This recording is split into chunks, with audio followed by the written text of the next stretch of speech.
Welcome to A Murphy's Life for Me. Hi, hey. We've officially touched down in our very first port here in Skagway, Alaska.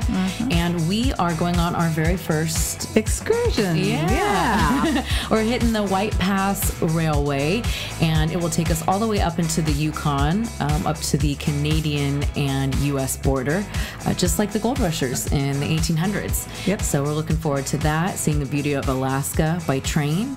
And then I think we'll head into Skagway town to explore a little bit. Yeah, that'll be fun. Looking forward to that. Yeah, so come along with us on a magic adventure here in Alaska. Yep.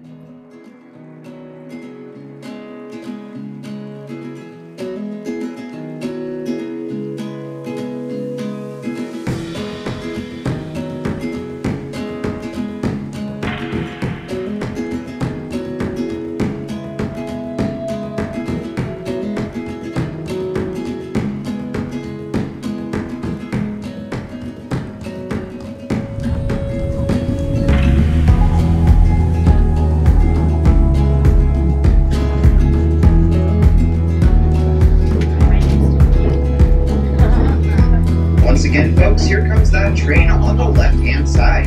You know what to do.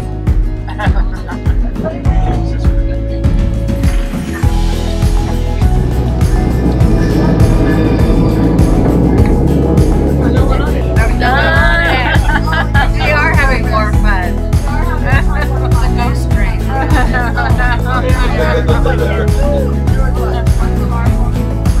Yeah, they got us a lot earlier than we did.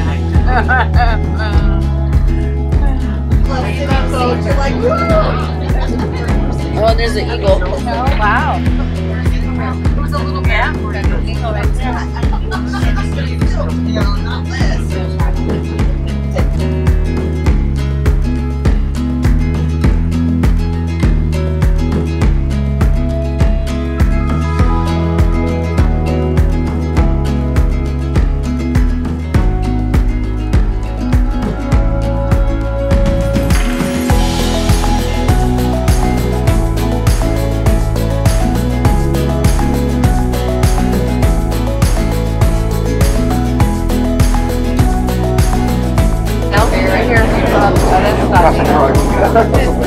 It's just right there.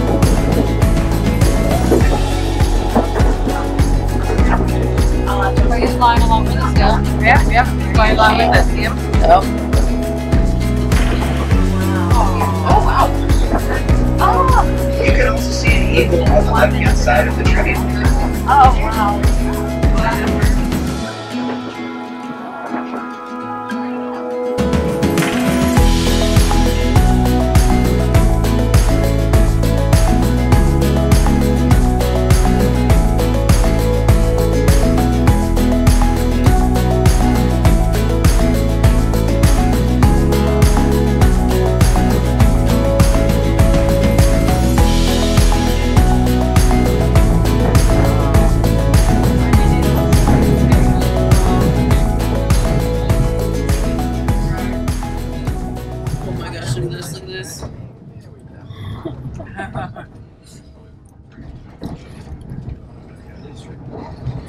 It is absolutely straight.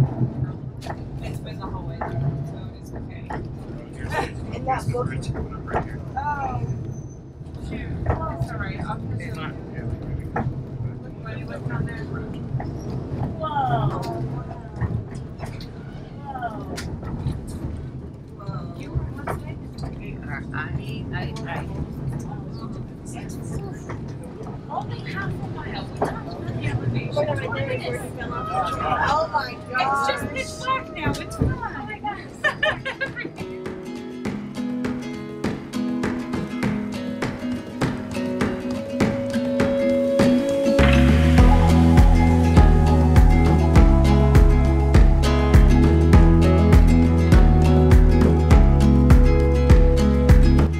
We will be going through our second tunnel. That is nearly 3 times as long as our previous one. That's 670 feet long. And once again, we will be in darkness for quite some time. Now, if anyone here is scared of the dark, well, that will be easy. Just do what our good old engineer does and close your eyes.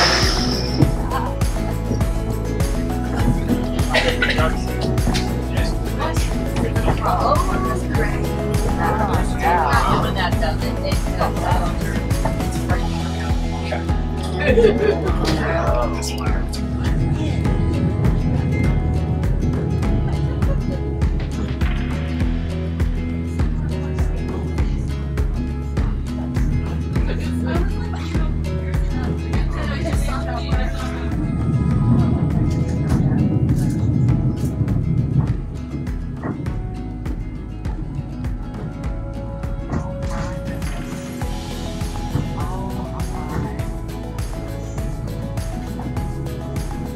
Once again, folks, after we cross this bridge that replaced the steel cantilever bridge in 1968, we'll be going through the 670-foot dark tunnel that is 3 times as long as our previous one. So be ready for that.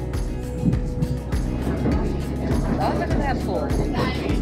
Look at that, right there. On the left side and sharply upwards on a small hill, you will see a bronze obelisk representing the international border of the United States and Canada. After that, the cabin that you will see is a replica where Northwest Mounted Police officers were stationed, checking to make sure that each stampeder had the required amount of supplies before heading into the Yukon. Oh my God. We also see flags that represent all the countries, territories, and states that our train runs through. They will be in the order of United States, Alaska, Yukon Territory, and Canada. Yep, right there. Now we're in there we are. Now we're in Canada. Yeah.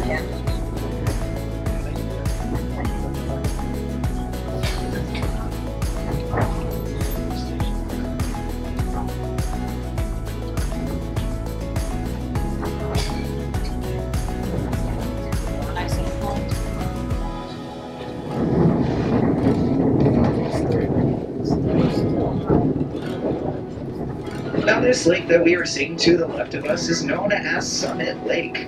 To reach a depth of around 250 feet long, and it can be as long as 5 to 6 miles. Now up here at the summit, we'll take a loop in our tracks before heading back down to the port of Skagway.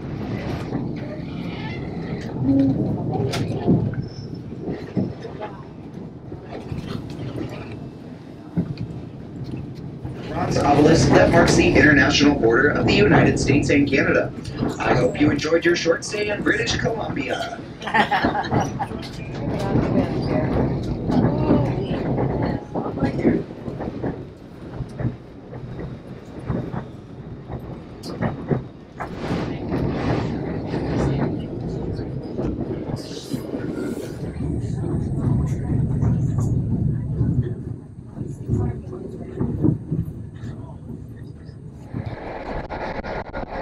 So if you're taking the train from the Wonder here in Skagway, there is a train stop right in front of the Wonder. And if you book it with Disney, you board right there.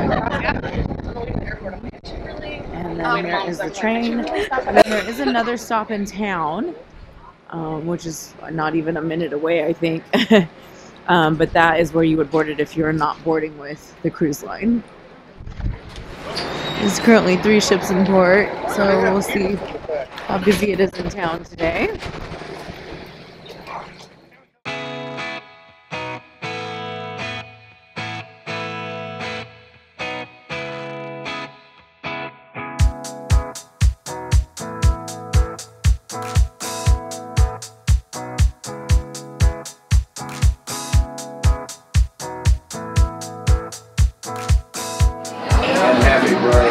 And what is this called? The reindeer shot. The reindeer shot. Okay. I want. Ching ching. That's the reindeer part? No. What's it called? Reindeer. Oh, the reindeer.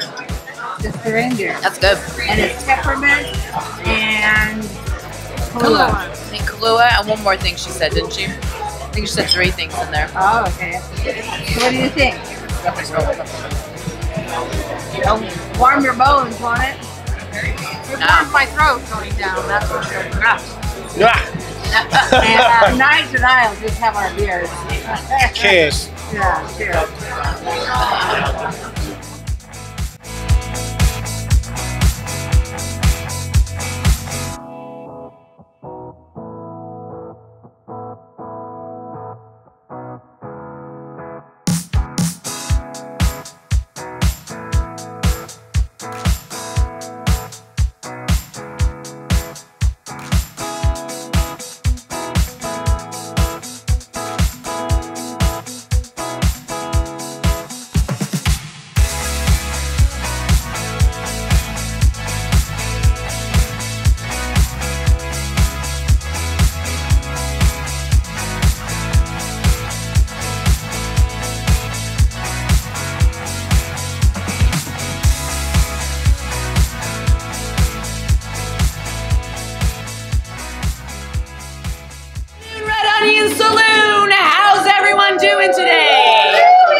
fabulous. I just love a screamer. Now, folks, my name is Madam Bettina Sheets. Because that's exactly where you'll find me. And I don't know about you folks, but I am in dire need of a quickie. A quick tour, that is. In just a few minutes, I will be leading a tour of our beautiful upstairs brothel museum. I'm charging $10 for 20 minutes of my time, which is a heck of a lot cheaper than my usual rate. Isn't that right, handsome? It's good to see you, sweetheart. Now, you can bring a drink if it's paid for. You can bring a date if they're paid for. But please do not forget your big, thick wallets, because I am not nearly as cheap as I look, folks. But don't worry, loves. I wouldn't dream of sending anyone home empty-handed. Everyone who comes upstairs with me will be going home with their very own souvenir garden. So if you're feeling brothel curious, if I've piqued your interest, well then why don't you come on upstairs and join me? Yeah. Yes, madam. Here. This is also from the Gold Rush era. It belonged to a former madam here at the Red Onion, Madam Chantel, your wife. For the right price, she wouldn't. It belonged to her great-great-great-grandfather, and it was actually used in a gambling hall right here in Skagway during the gold rush. And fun fact, it is indeed rigged. There's a little lever on the bottom. The dealer can make it stop wherever he wants. The house always wins. Now, this is one of 2 original lanterns that actually hung outside of the Red Onion Saloon all the way back in 1898. Wow. As a shining beacon of hope to all those thirsty gold miners, letting them know that we were serving something, well, a little more exciting than just liquor upstairs. And as you can see, my loves, after more than 120 years, she is still turned on. And isn't that lucky for all of you? All right, my loves, enough foreplay. Let's go on upstairs and do it. Just the tour. Right,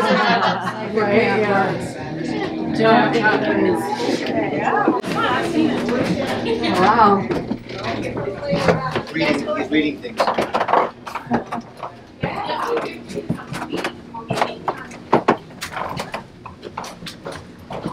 So you cracked it because she was taking a photo and stood right there. So am I? All right, sweethearts, welcome to the Red Onion proper. So as promised, everything now on this side of that doorway that you just stepped through is original structure dating all the way back to 1897, when this building was first erected. Thank you. We opened up for business as a saloon and a brothel in 1898. Now back then, Skagway was a town of about 15,000 men and 300 prostitutes. Oh my goodness. Yeah. So I don't know about you ladies, but that's the kind of math that makes me personally exhausted. Well, let's just say you had been one of those 15,000 men. You would have walked in downstairs, bellied up to that very same bar that is still down there today. You would have ordered yourself a shot of liquid courage, and then you would notice right behind the bartender a row of 10 little dolls. Now, each of those 10 dolls was made to look as closely as possible to one of the 10 live dolls that were living and working upstairs. By her hair color, her eye color, and the color of the dress that she may or may not have been wearing at that time. So you would pick out your doll based on your own personal preferences. You would tell the bartender which one it was you fancied. The bartender would then take that doll and lay her flat on her back. And this would indicate to everybody in the bar that that girl was going to be busy for the next 15 minutes. The gentlemen are looking a little worried. You fellas wondering what to do with the other 12 minutes? Oh, that's all right. We'll find something to talk about, folks. You would then climb up a very steep staircase. At the top, you'd be greeted by a bouncer. This bouncer would lead you down a long, dark hallway to the lady of your choice. You would knock. She would open her door, and it was then that the first rule of prostitution would come into play. Anybody know what that is? Oh yeah, we got a few working girls up here. Absolutely. Welcome back, sweethearts. Of course, my loves, you do have to pay before you play. So you would hand over $5 in golden coins, and the girl would put that money somewhere in a safe place. Now, after you two had spent your incredibly romantic 15 minutes together, she would take those coins and she would drop them into a little hole in the floor. Now, this hole was connected by copper pipes that ran all the way down to the bar to a little safe deposit box right behind the dolls. So the bartender would actually hear the clickety-clank of those coins making their way through those copper pipes. He would see the very satisfied customer making his way back down the stairs, and then based on who he saw, he would turn around to know exactly which doll to grab and prop right back up at attention, letting everybody know she was ready for business once again.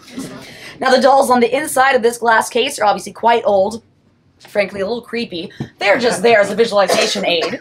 The dolls on top, however, are part of a modern Red Onion tradition. At the beginning of every cruise ship season, all of us working girls here at the Red Onion, we get together, we have a little doll party, and we design our own dolls. I loves, one of my favorite artifacts is that curling iron I mentioned. It's in the corner of this case here. Make sure you get a good look when you walk on by in just a couple minutes. Now, I did say that was an electric curling iron, which means we had electricity here all the way back in 1898. Believe it or not, folks, this was a couple of years before the majority of New York City got their electricity. Wow. Which just goes to show you how much money we had running through this tiny town for those 2 short years. Yeah. Now, if you look carefully at that curling iron, you'll see it looks pretty similar to a modern-day appliance, with the exception of the end of that electric cord. It looks nothing like the plugs that we're used to with the prongs. In fact, it almost looks like the bottom of a light bulb there. Well, that's because back then our electricity ran through the ceiling in a form called knob and tube wiring. So if a girl wanted to use that curling iron, she'd have to climb on top of her bed, reach up and unscrew what was probably the only light bulb in her entire room, screw in the end of that curling iron cord directly into the light socket itself, wait for the curling iron to heat up, and then curl her hair in the dark. Now, folks, knob and tube wiring is highly illegal now in any new construction, but if you'll glance up at our ceiling, you'll see we are still rocking that original knob and tube wiring and using it to light our brothel to this day. Now, loves, another one of my favorite artifacts is our largest, the wallpaper. Now, wallpaper actually plays a really important part in our history here. We were not the largest of the 10 brothels in our red light district, but we were known as the classiest. And of course, in order to maintain that reputation, we had to employ the finest girls. So a madam would actually walk the streets and recruit new girls to come and work for her here by telling them that they could decorate their individual crib rooms, their bedrooms, however they wanted, all the way down to a fresh coat of wallpaper. Now, our next room we actually call the wallpaper room, and you'll see many more examples in there. Really neat of these.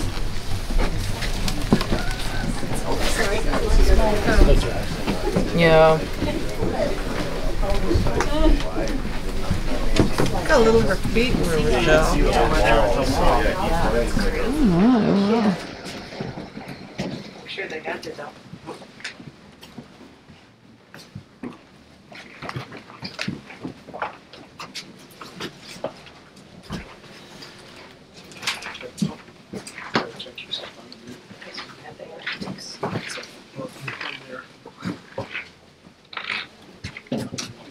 Now, this is my favorite room in the museum because each of these different wallpapers represents a different girl, an individual, somebody with their own hopes and dreams, likes and dislikes chose each and every one of these. Now, in one of our crib rooms, we counted 18 layers of wallpaper. And remember, we were only a brothel for about 2 years. So that'll give you an idea of the kind of turnover rate we had here. Now, many reasons for that, of course. There are certainly many dangers inherent in this profession. But one of the main reasons was that everyone who came to Skagway was in a hurry to get the heck out of Skagway. This town was no one's end goal. It was the gateway to the Klondike. And just like the gentlemen, these ladies wanted to make as much money in as short a time as possible and then head on over to Dawson City and get their hands on those giant gold nuggets. But life for these girls was far from glamorous, and in a rough and violent town like this one was, oftentimes these crib rooms would become vacant overnight. Quite the looker. Yeah. Enjoy the rest of your day in Skagway, loves. Thank you so much. Thank you, sweetheart. My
So cute.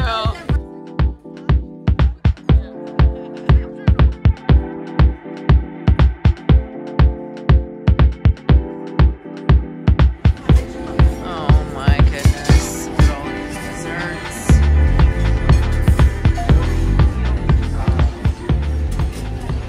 Wow.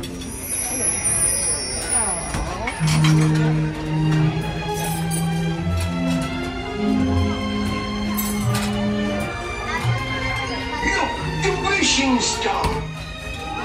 Fiddle, you know what I wish? I cannot believe I'm doing this.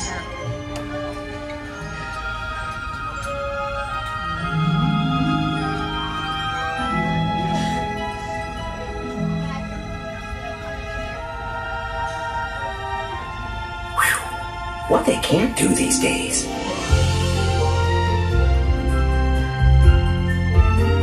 Come on, everybody! Here we go!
boss. Oh